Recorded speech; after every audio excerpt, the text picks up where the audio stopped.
ஃப்ரெண்ட்ஸுக்கு வணக்கம். வணக்கம்.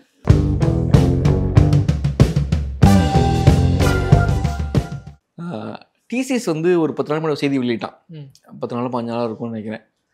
ஒரு 12,000 பேர் வேலையை விட்டு தூக்க போகிறாங்க அப்படிங்கிற ஒரு செய்தி வந்து பரபரப்பாக பேசப்பட்டுச்சு. ஆனால் என்ன ஸ்கிப் பண்ணாங்க செய்தி அப்படின்னா, அதோட டிசிஎஸோட ஷேரோட பங்கு வந்து கிட்டத்தட்ட 30% மேலே குறைஞ்சிருக்கு. போன செப்டம்பர்லேருந்து இது வரைக்கும் கிட்டத்தட்ட 30% ஒரு சிக்னிஃபிகண்ட் நம்பர். ஏன் சிக்னிஃபிகண்ட் நம்பர்னா, ஃபார் வெரி சீசன்ஸ். ஒன்று, மார்க்கெட் கேப்பில் நம்பர் 1 நம்பர் 2 எப்பவுமே ரிலையன்ஸ் இருக்கும், டிசிஎஸ் இருக்கும். ஆனால் இப்போ நம்பர் 4 போயிடுச்சு. அப்புறம் எல்லா மியூச்சுவல் ஃபண்ட் கம்பெனியுமே எல்லா ஃபண்ட்லேயுமே டிசிஎஸ் வச்சுருப்பாங்க. ஸோ டிசிஎஸ்ங்கிறது இந்தியாவில் தவிர்க்க முடியாத ஒரு ஷேரு. ஆனால் வந்து ஒரு வருஷத்துக்கு 30% விழுந்திருக்குங்கிறத பற்றி யாருமே பெருசாக பேசலை. ஸோ இன்றைக்கி நம்ம வந்து டிசிஎஸோட பற்றி வீழ்ச்சி பற்றி பேசுவோம். யாரும் பேசாத ஒரு விஷயம், யாருமே பெருசாக பரபரப்பாக பேசல. ஸோ இன்றைக்கி டிசிஎஸோட வீழ்ச்சி பற்றி பேசுவோம். ஃபஸ்ட்டு நான் என்ன கேட்க நினச்சேன்னா, ஏன் டிசிஎஸ் இவ்வளோ விழுந்துச்சு, என்ன காரணம் நினைக்கிறீங்க? ஜஸ்ட் அதுக்கு முன்னாடி 30% விழுந்துச்சுன்னீங்க. 30%ன்றது 5 லட்சம் கோடி. எஸ், மோர் தென் அப்சல்யூட் நம்பரில். அப்சல்யூட்ல அது எவ்வளோ பெரிய வேல்யூ. ஸோ 30%ன்றதை விட அவ்வளோ வேல்யூ வந்து மார்க்கெட்டில் டெஸ்ட்ராய் ஆகிருக்கு over period of 1 year. So அது ஒரு பெரிய பிரச்சனை. ஏன்னா இந்த செக்டர் வந்து ரொம்ப பெரிய செக்டர், நல்ல ப்ரொடக்டிவான செக்டர், அதாவது நிறைய சம்பளம் கொடுக்குற செக்டர், அர்பனைசேஷனுக்கு ஹெல்ப் பண்ணுற செக்டர். ஸோ இதெல்லாம் தான் இந்த பிரச்சனை. ப்ரைமரிலி இது ஏன் டிசிஎஸ் விழுந்ததுன்னு பார்த்தா, ஏன்னா நீங்கள் கம்பேர் பண்ணி பார்த்தீங்கன்னா இன்ஃபோசிஸ் அவ்வளோ விழலை, வேறு 2-3 கம்பெனிஸ் இருக்குது, விப்ரோ விழலை. ஸோ இது ஏன் விழுந்திருக்கு அப்படின்றது தான் ப்ரைமரி கொஷின். ஆனால் நான் பர்சனலாக என்ன நினைக்கிறேன்னா, இது எல்லாமே டிசிஎஸ் பற்றி பிரச்சனை இல்லை, there are external factors. Okay, டிசிஎஸ்குள்ளேயும் பிரச்சனை இருக்கலாம், புது லீடர்ஷிப் டீம் இருக்குது, வேறு பிரச்சனைலாம் இருந்திருக்கலாம். பட் ஐ ஃபீல் இது primarily and external this thing. ஏன்னா ரெவென்யூ க்ரோத் ஒரு 6% தான் இருந்திருக்கு. I mean it's not bad, decent. அதாவது ரொம்ப சூப்பராக இல்லைனாலும் it's okay. 6-7% growth. Net margin rate வந்து 19.1% மெயின்டைன் பண்ணியிருக்காங்க, அது எதுவும் ட்ராப் ஆகலை. ஸோ இன் தட் சென்ஸ் இவ்வளோ தூரம் டிராஸ்டிக்காக வெறும் பாஸ்ட் பர்ஃபார்மன்ஸ் வச்சு மட்டும் நடந்திருக்காது. ஸோ மார்க்கெட் வந்து ஃபியூச்சர் பொட்டன்ஷியல் ஏதோ பிரச்சனை இருக்குது அப்படின்னு பார்க்குது. ஸோ அந்த பொட்டன்ஷியல் வந்து நாட் ஓன்லி ஃபார் டிசிஎஸ் இல்லையா, அது இன்ஃபோசிஸ்க்கும் இருக்கும், எல்லாத்துக்கும் இருக்க தான் செய்யும். அதான். ஸோ அதனால தான் நம்ம டிசிஎஸ்னு ஸ்பெசிஃபிக்காக எடுத்தது. ஹவர் இன்ஃபோசிஸ் வந்து நிறைய ஷேர்லாம் பைபேக் பண்ணியிருக்காங்க ஒரு இயர். 18,000 கோடிக்கு இப்போ வந்து ஏதோ அனௌன்ஸ் பண்ணியிருக்காங்க 18,000 கோடி வாங்க போகிறேன். ஸோ அவங்க வந்து ஷேர் ப்ரைஸை மேனேஜ் பண்ணுறாங்க. யூஸ்வலாக ஷேர் பைபேக் பண்ணுறப்ப மார்க்கெட்டில் மீதி இருக்க ஷேரோட வேல்யூ வந்து யூஸ்வலாக ஜாஸ்தியாகும். But it's only short term fix. Long டேர்மில் எப்படி இருக்குன்னு நம்ம பார்த்தா தான் தெரியும். பட் டிசிஎஸ்ல ஏற்கனவே விழுந்துருச்சு. And TCS is the biggest of them all.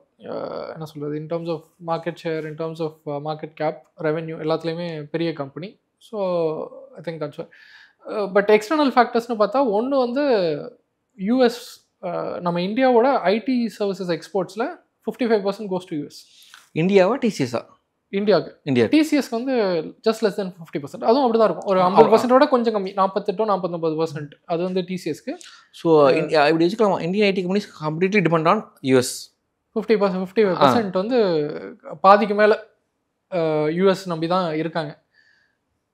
அதுக்கப்புறம் யூகே, அதுக்கப்புறம் வந்து யூரோப், இவங்க எல்லாருமே ஒரே அலைன். ஜென்ரலாக எல்லோரும் சேர்ந்து தான் நடவடிக்கை எடுத்தா. And US can force EU and யூகேன்ற பட்சத்தில் அந்த risk is not just 50%, it's much bigger. இதே இந்த கம்பெனிஸோட இந்தியா ஷேர்னு பார்த்தா ஒரு 10%ஓட கம்மியாக தான் இருக்கும், 8-9% தான் இருக்கும். 100 ரூபான்னா அதில் 8-9 ரூபா தான் இந்தியாவிலேருந்து வருது, மீதி 90 ரூபாய்க்கு மேலே வெளியே இருந்தால் வருது. So in that sense external dependency ஜாஸ்தி. இந்தியாவுக்கும் யூஎஸ்க்கும் ட்ரேட் ரிலேஷன்ஸ் பாதிக்கப்பட்டுச்சுன்னா இட் வில் அஃபெக்ட், எல்லாத்துக்கும் கொஞ்சம் பயம் வந்துடும். The risk increases. வேல்யூ மாறாமல் இருக்கலாம், பட் அந்த வேல்யூ குறையிறதுக்கான ரிஸ்க் ஜாஸ்தியாகுது. That is one. ரெண்டாவது வந்து இவங்க எல்லாருமே ஐடி சர்வீஸ் ப்ரொவைடர். இவங்க வந்து ஒரு ப்ரைமரிலி சாஃப்ட்வேர் பில்டர் கிடையாது. இவங்க வேறு ஏதோ ஒரு சாஃப்ட்வேரை இம்ப்ளிமெண்ட் பண்ணுவாங்க, இல்லை மெயின்டைன் பண்ணுவாங்க, ஒர்க் ஃபோர்ஸ் ப்ரொவைட் பண்ணுவாங்க அதை மேனேஜ் பண்ணுறதுக்கு. சில நேரம் பிஸ்னஸ் ப்ராசஸ், அவங்களோட ப்ராசஸே அவுட் சோர்ஸ் பண்ணுவாங்க. ஸோ இவங்களாம் ஐடி சர்வீசஸ் ப்ரொவைடர். ப்ரைமரிலி. சில ப்ராடக்ட்ஸும் வச்சுருக்காங்க, ஐடி ஆப்ஸு சாஃப்ட்வேர்லாம் டெவலப் பண்ணியிருக்காங்க. But that is only minimum, maybe 10% இருக்கலாம், அவ்வளோதான். ஸோ இவங்கெல்லாம் ஐடி சர்வீசஸ் தான் ப்ரொவைட் பண்ணுறாங்க. ப்ரொப்ரைட்டரி சாஃப்ட்வேர் ஷேர் வந்து கம்மி. இது என்ன ஆகும்னா, இந்த மாதிரி சர்வீசஸை வந்து யாராவது ஆட்டோமேட் பண்ணாங்க, இல்லை இன்னொருத்தரால் இதை விட சீப்பாக பண்ண முடியும் அப்படின்னா இவங்களோட காம்படிட்டிவ்னஸ் கம்மியாயிடும் மார்க்கெட்டில், which is happening with AI. So there is a fundamental shift that's happening.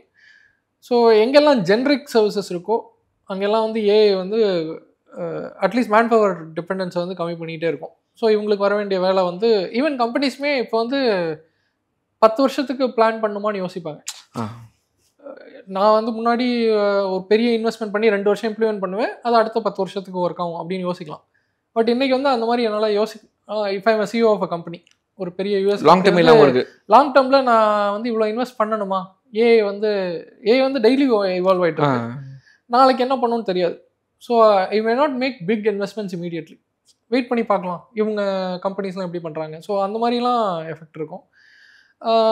அது தவிர ஜென்ரல் காம்படிட்டிவ்னஸ் இன்க்ரீஸ் ஆகிக்கலாம், ஸோ ப்ரைஸிங் ப்ரெஷர் இருக்கலாம், இதெல்லாம் வந்து other factors. But these two are primary. US மேலே நிறைய டிபெண்டன்ஸ் இருக்குது, ப்ளஸ் ஏஐ ஒரு ஃபண்டமெண்டல் சேஞ்ச் இந்த இண்டஸ்ட்ரி நடந்துகிட்ருக்கு, ஸோ ஐடியில். ஸோ அதோட எஃபெக்ட் அப்படின்னு எனக்கு என்ன ஒரு கவலைனா, இப்போ வந்து ருப்பி வந்து இவ்வளோ டிப்ரிஷியேட் ஆகிருக்கு, கிட்டத்தட்ட 60 ரூபாயிலேருந்து 80 ரூபா 85 ரூபாய்க்கு மேலே போயிடுச்சு. இந்த டிப்ரிசியேஷன்லேயே இவ்வளோ குறைஞ்சிச்சு அப்படின்னா, ஒரு நாளைக்கு ருப்பி ஸ்டெபிலிட் ஆகிடுச்சாவோ இல்லை அப்ரிஷியேட் ஆகிடுச்சுனாவோ இவங்களோட வீழ்ச்சிங்கிறது அதிகமாக இருக்கும். எனக்கு நான் தான் யோசிக்கிறேன். மேபி வந்து ஒரு பக்கம் ஏஐ இருக்கும், ஒரு பக்கம் ட்ரம்ப் இருப்பார், இன்னொரு பக்கம் வந்து ருப்பியும் ஸ்ட்ராங் ஆகிடுச்சு இல்லை ஸ்டேபிள் ஆகிடுச்சு அப்படின்னா அவங்களுக்கு இன்கம் இன்னும் குறையும் இல்லையா? அதையும் ஒரு முக்கியமான ஃபேக்டர் இல்லை, விச் இஸ் ட்ரூ. அது பார்த்தீங்கன்னா குளோபல் ஐடி ஸ்பெண்டிங்கில் இந்தியாவோட ஷேர் வந்து 18%. அதாவது 5 ரூபாயில் 1 ரூபா வந்து இந்தியாவுக்கு தான் வருது as revenue. Okay, in that sense அது வந்து ஒரு 5 வருஷத்துக்கு முன்னாடி 13% இருந்ததுன்னு நினைக்கிறேன். அதை வந்து இன்க்ரீஸ் பண்ணியிருக்கோம். So India is being very competitive. அதுக்கு காரணம் வந்து இந்தியன் ருப்பியோட டெப்ரிசியேஷனாக கூட இருக்கலாம். ஏன்னா இங்கே நமக்கு தெரியும் உள்ளூரில் சேலரி ஒன்றும் பெருசாக ஏறல. ஸோ அவங்க காஸ்ட் வந்து ரொம்ப ஜாஸ்தியாகல, பட் அவங்களுக்கு சேலரின்னு சொல்கிறது ஞாபகம் இருந்துச்சு. For example 2005 entry level salary 4 லட்சம் தான். ஆமாம், இப்பயும் 4 லட்சம் தான். இன்னும் போக அப்படிதான் இருக்கும். அப்போ வந்து ஓகே, ஸோ அது நமக்கு தெரியும், உள்ளூர் அரசியல் நமக்கு தெரியும். பட் இந்த காம்படிட்டிவ்னஸ் வந்து இன்க்ரீஸ் பண்ணியிருக்காங்க, விச் ப்ராப்ளி பிகாஸ் ஆஃப் இந்த ருப்பியோட காம்படிட்டிவ்னஸ். அவங்களோட எஃபிஷியன்சி இன்க்ரீஸ் ஆனதெல்லாம் கூட இருக்கலாம், பட் இது ஒரு பெரிய ஃபேக்டராக இருக்கும். ஸோ இன்னைக்கு வரைக்கும் க்ரோத் நல்லா தான் இருக்குது.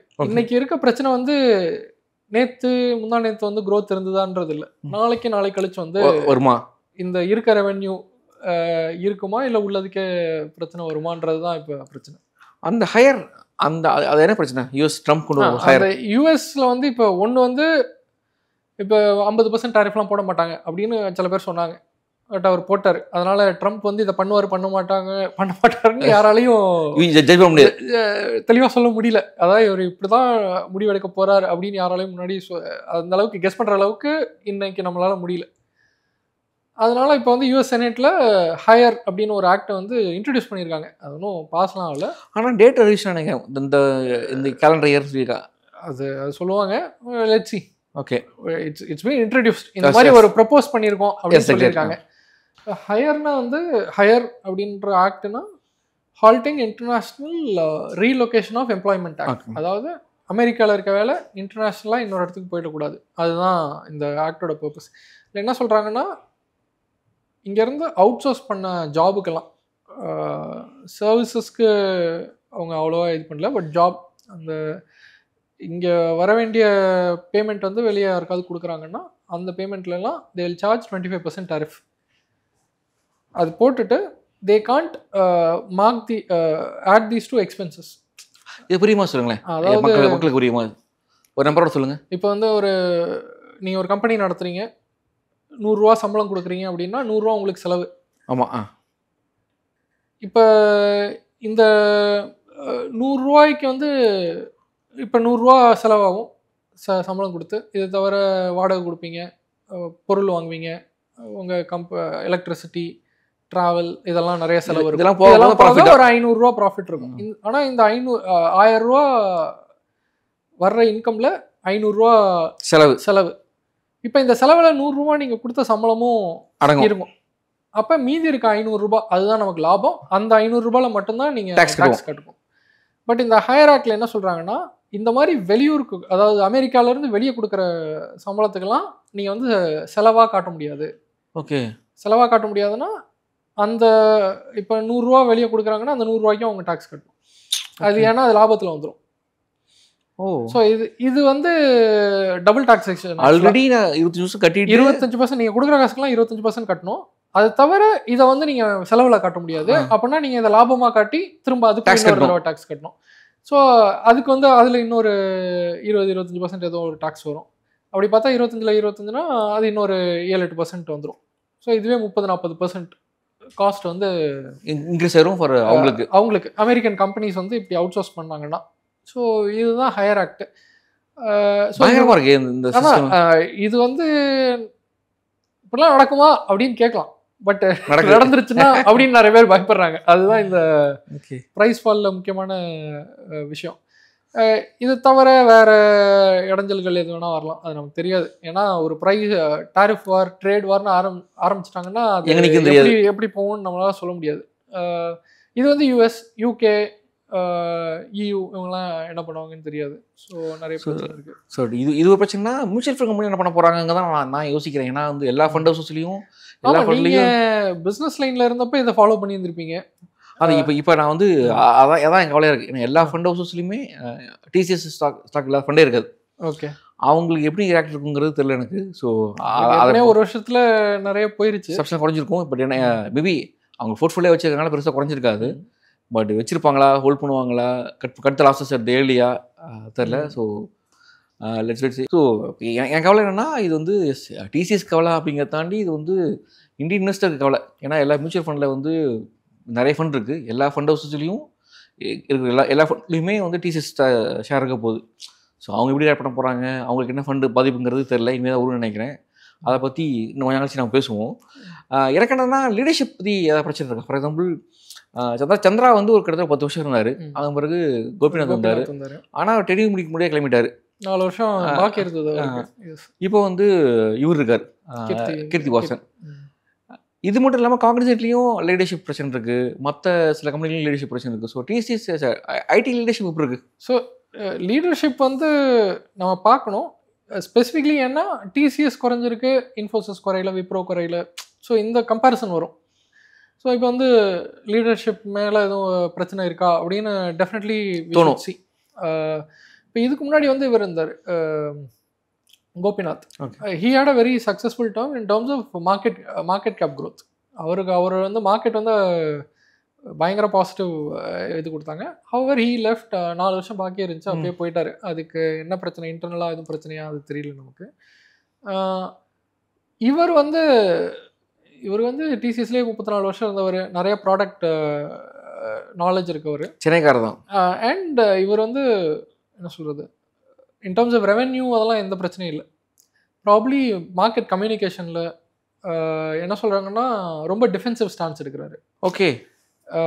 அதாவது ஒரு பாசிட்டிவ் ஸ்டோரி பில்ட் பண்ணாமல் ஒரு டிஃபென்சிவ் ஸ்டான்ஸ் எடுக்கிறாரோ, ரொம்ப கொஞ்சம் டிஃபென்சிவாக அப்படி மாதிரி புரிஞ்சுது. அந்த மாதிரி அதாவது கைடன்ஸ் கொடுப்பாங்கல்ல, அந்த கைடன்ஸ்லேயே வந்து அவரோட லாங்குவேஜ் வந்து கொஞ்சம் டிஃபென்சிவாக இருக்குது. It's not very positive.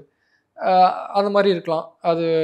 இது தவிர வந்து நிறைய பேர், அதாவது டிசிஎஸ் வந்து is equivalent to a government job ஜென்ரலாக. எந்த டாடா கம்பெனிலையும் போய் சேர்றது வந்து ஒரு கவர்மெண்ட் ஜாப்பில் சேர்ற மாதிரி தான் எல்லோரும் பார்ப்பாங்க.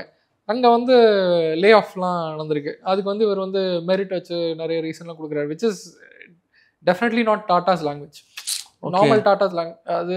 ஸோ அந்த மாதிரி பிரச்சனைலாம் இருந்திருக்கு. ஸோ லீடர்ஷிப் மேலே அவருக்கு ப்ரெஷர் நிறைய இருக்குன்றது உண்மை. ஹவர் அவரோட performance at least in terms of financial metrics பார்த்தா எனக்கு அவ்வளோ பேடாக தெரியல. Okay. It's anticipation of growth தான் இல்லையா? It's decent. இன்டர்னலாக எதுவும் பிரச்சனை இருக்கா அதெல்லாம் நமக்கு தெரியும். ஐ மீன் வில் சி. ஸோ இது வந்து ப்ரைமர்லி அது தவிர இவங்களோட பியர்ஸோட ஷேர் ப்ரைஸ் வந்து அவ்வளோவா கீழே விழலை. ஃபார் எக்ஸாம்பிள் விப்ரோவோ இன்ஃபோசிஸோ மேனேஜ் பண்ண மாதிரி இவங்களால மேனேஜ் பண்ண முடியல. ஸோ அதுவும் இவர் மேலே ஒரு விமர்சனம் தான். நெகட்டிவாக தான் இருக்கும்.